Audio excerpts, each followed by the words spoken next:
যোৱা 30 তাৰিখৰ কথা ডিব্ৰুগড়ৰ মুখ্য বজাৰৰ জালুকপাৰা ৰোডত পাৰ্ক কৰি ৰখা এখন মটৰ বাইক কলা টি-চাৰ্ট পিন্ধা এজন যুৱকে ষ্টাৰ্ট দিছে কিন্তু ষ্টাৰ্ট হলে হোৱা নাই কিক মাৰি ট্ৰাই কৰে বাৰে কিন্তু পৰা নাই ষ্টাৰ্ট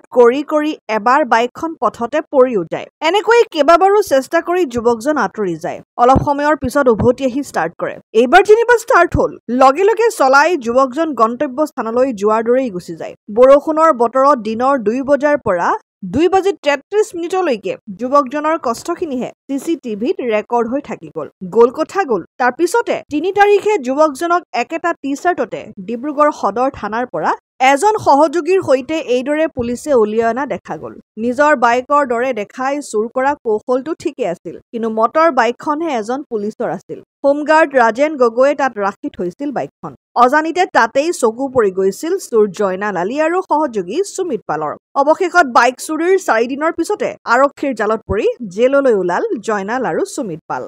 অসম আদিত্য ডিব্ৰুগড়